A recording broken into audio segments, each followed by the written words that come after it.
नमस्कार साथियों, जी फायर के कुछ लेटेस्ट अपडेटेड इन्फॉर्मेशन में आइए जानते हैं। अचानक कोलकाता रेप केस में सारा खेल पलट चुका है। आरोपी संजय ने कुछ ऐसे खुलासे किए हैं जिसकी उम्मीद सीबीआई को भी नहीं थी। कुछ सीसीटीवी फुटेज ने तो सबको हैरान कर दिया है। गैंगरेप वाले आरोप को लेकर भी सीबीआई ने बड़ा सिग्नल दिया है। संजय के नए बयान से 7 लोगों के साथ अब प्रिंसिपल का भी बचना मुश्किल लग रहा है, जो अब तक संजय को मोहरा बनाकर उसके पीछे छुपे हुए थे। अब असली कातिल कौन है, इसे लेकर उलझने बढ़ती जा रही है। कुछ सीसीटीवी कैमरों ने और कुछ बयानों ने इस पूरे केस को घुमा दिया है। आज जानेंगे कि आखिर क्यों उलझता जा रहा है Kolkata rape murder case. CBI के लिए मुश्किलें क्यों बढ़ती जा रही हैं। उस रात के 4 किरदार को लेकर कई नए खुलासे हो रहे हैं। सीबीआई के सामने सबसे बड़ा सवाल यही बन गया है कि उस रात लेडी ट्रेनी डॉक्टर के साथ संजय के अलावा और कौन कौन शामिल थे। सब कुछ जानेंगे बेहद विस्तार से, लेकिन आगे बढ़ने से पहले आप सभी के लाइक और कमेंट के लिए शुक्रिया। इस वीडियो के लिए एम करते हैं 10,000 लाइक्स। अब तक उम्मीद की जा रही थी कि सीबीआई ने इस केस को सॉल्व कर लिया है, लेकिन तभी संजय ने कुछ ऐसे बयान दिए हैं और कुछ ऐसे फुटेज सामने आए हैं जिसे लेकर पूरे केस ने ही यू टर्न मार दी है। अब मेरी बात जरा ध्यान से सुनिए। 8 अगस्त की रात को ट्रेनी महिला डॉक्टर अस्पताल के सेमिनार हॉल में सो रही थी। सुबह तड़के 4:03 पर संजय रॉय को सेमिनार हॉल में घुसते हुए देखा गया। वह अपनी बाइक से कबीर सिंह स्टाइल में बेहद तेज रफ्तार में अस्पताल पहुंचा था। आप लोग टाइमिंग को अच्छे से नोट करते चलिए। फिर उसे 4:32 पर सेमिनार हॉल से बाहर आते देखा गया और अगले 5 मिनट में वह अस्पताल परिसर से बाहर चला गया। आरोप है कि संजय ने उसी 29 मिनट के दौरान इस वारदात को अंजाम दिया और सेमिनार हॉल से निकल गया। यानी कि 9 अगस्त को सुबह ठीक 4 बजे के बाद उसने यह कांड कर दिया था। यह घटना 9 अगस्त को पुलिस के सामने आई, जब 31 साल की ट्रेनी महिला डॉक्टर का अर्धनग्न शव आरजी कर मेडिकल कॉलेज अस्पताल की 3री मंजिल पर स्थित सेमिनार हॉल में मिला। उनके शरीर पर कपड़े नहीं थे, खून बह रहा था और कई जगह चोटों के निशान थे। वे 36 घंटे की शिफ्ट के बाद आराम करने के लिए वहां गई थी। शव परीक्षण में उनके शरीर पर 16 बाहरी और 9 आंतरिक चोटें पाई गईं। इस बात की जांच की जा रही है कि उनके शरीर पर यह सभी प्रहार किसने किए थे। सीसीटीवी फुटेज में दिखा कि संजय रॉय 8 अगस्त को अस्पताल के चेस्ट डिपार्टमेंट में पीड़ित डॉक्टर और अन्य लोगों को घूरते हुए देखा गया था। उस समय उसकी नीयत काफी बिगड़ी हुई थी। लेकिन अब जान लीजिए सबसे चौंकाने वाली बात। संजय रॉय, जिसे 31 साल की ट्रेनी डॉक्टर के बलात्कार और हत्या के आरोप में जेल में रखा गया है, उसने जेल के सुरक्षा कर्मियों से कहा कि उसे इस मामले के बारे में कुछ भी नहीं पता। शुक्रवार को उसने सियालदह में न्यायिक मजिस्ट्रेट की अदालत में भी यही बात दोहराई।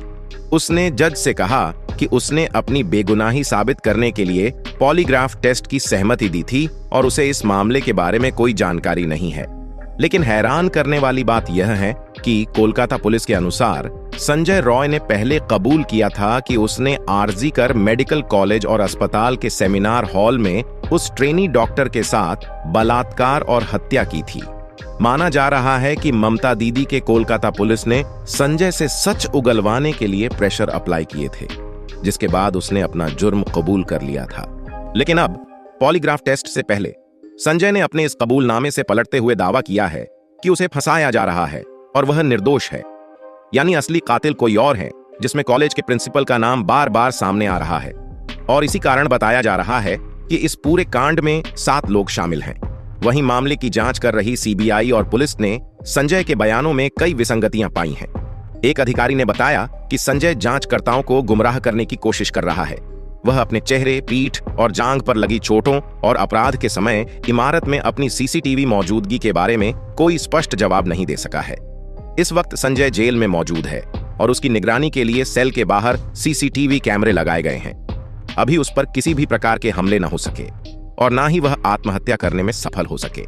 पिछले सप्ताह संजय की मनोविश्लेषणात्मक प्रोफाइलिंग में पाया गया कि वह एक विकृत व्यक्ति है और पोर्नोग्राफी का बहुत बड़ा आदी है। इसे देखते हुए देश भर में पोर्न देखने वाले लोगों को सतर्क हो जाना चाहिए। सीबीआई के एक अधिकारी ने कहा कि उसके अंदर जानवर जैसी प्रवृत्ति है और उसने अपराध के लिए कोई पछतावा नहीं दिखाया है। यानी कि एक पोर्न आदमी को जानवर बना सकता है। संजय ने अचानक एक बयान देकर सीबीआई अधिकारियों को हिला डाला है। अब संजय बार बार कह रहा है कि उसने महिला को नहीं मारा, जिसके बाद यह भी सवाल उठ रहा है कि क्या उसने केवल बलात्कार किया और चला गया। अगर वह हैवानियत करके चला गया तो फिर महिला के साथ और क्या क्या हुआ और उसे किसने मारा? क्या इससे उन 7 लोगों और प्रिंसिपल का कोई संबंध है?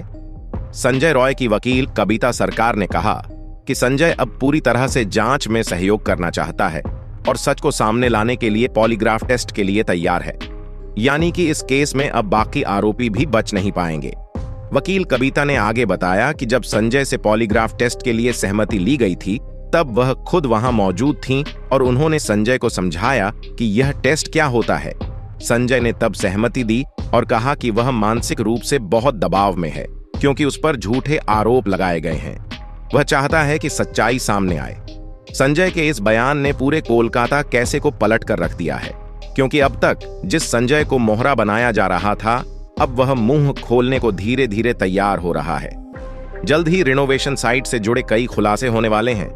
हालांकि इस मामले में एक बड़ा ट्विस्ट तब आया जब सीबीआई ने सबूतों के आधार पर दावा किया कि संजय ही असली आरोपी है। सीबीआई ने अस्पताल की सीसीटीवी फुटेज और अन्य वैज्ञानिक सबूतों का हवाला देते हुए बताया कि 8 और 9 अगस्त को संजय को कई बार अस्पताल के अंदर और बाहर आते जाते देखा गया था। सीबीआई का दावा है कि संजय ने 9 अगस्त की रात को लेडी डॉक्टर के साथ इस जघन्य अपराध को अंजाम दिया, लेकिन इसके बावजूद अभी भी कई एंगल बाकी हैं जिसकी जांच होनी बाकी है।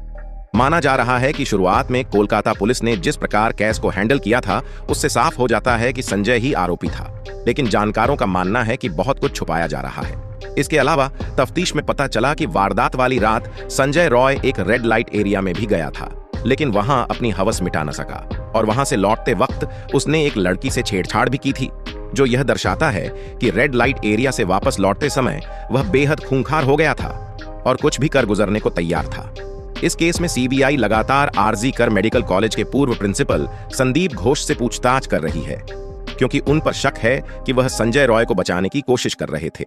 संजय को संदीप का बाउंसर कहा जा रहा है, जो उनके इशारे पर काम करता था। इस बात की जांच भी की जा रही है कि कहीं प्रिंसिपल संदीप के पावर का इस्तेमाल करके संजय ने अन्य दूसरे ट्रेनी महिलाओं को तो अपना निशाना नहीं बनाया था, क्योंकि उसके बर्ताव से ऐसा लग रहा है कि उसके मुंह में पहले से खून लगे हुए थे।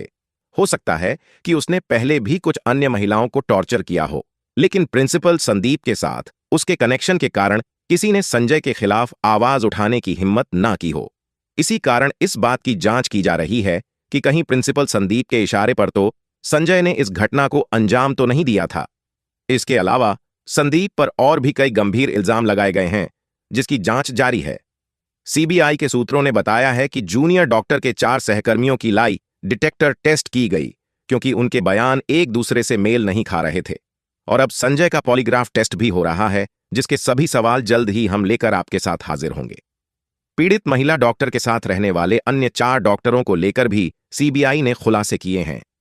एनडीटीवी की रिपोर्ट के अनुसार सीबीआई के सूत्रों का कहना है कि ऐसा नहीं लगता कि ये 4 डॉक्टर अपराध में शामिल थे, लेकिन वे जांच करना चाहते हैं कि क्या उन्होंने सबूतों से छेड़छाड़ की या किसी साजिश के हिस्सा तो नहीं थे, क्योंकि इसे लेकर अभी भी संदेह बना हुआ है। इन 4 में से 2 फर्स्ट ईयर के पीजी ट्रेनी डॉक्टर हैं, जबकि एक हाउस सर्जन है और एक इंटर्न भी शामिल है।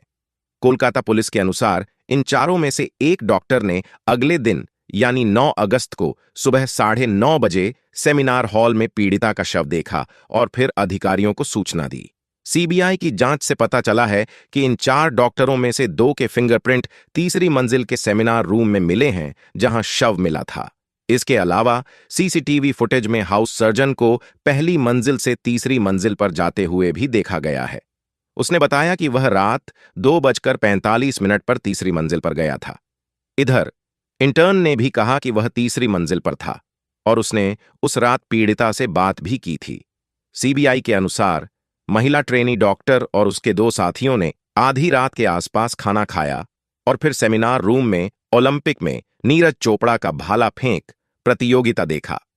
रात 2 बजे के करीब दोनों सहकर्मी सोने चले गए, जबकि महिला ट्रेनी डॉक्टर सेमिनार रूम में ही रुकी रही। यहीं पर सबसे बड़ा सवाल छुपा हुआ है कि आखिर उन्होंने सेमिनार हॉल में रुकने का फैसला क्यों किया, जब हॉल के बगल में ही सोने वाले कमरे बने हुए थे। आपको बता दें कि सेमिनार हॉल, स्लीप रूम और इंटर्न रूम ये तीनों कमरे तीसरी मंजिल पर पास पास स्थित हैं। इंटर्न का कहना है कि उस रात वह भी इंटर्न रूम में ही था। सुबह 9:30 बजे पोस्ट ग्रेजुएट ट्रेनी डॉक्टर, जिसने पिछली रात पीड़िता के साथ खाना खाया था, उसे देखने सेमिनार हॉल गया और दूर से उसका अर्धनग्न शव देखा। उसने तुरंत अपने सहकर्मियों और सीनियर डॉक्टरों को इस घटना की सूचना दी। इस वीडियो में फिलहाल इतना ही। आप देख रहे थे जी फायर। कल फिर मिलेंगे। धन्यवाद।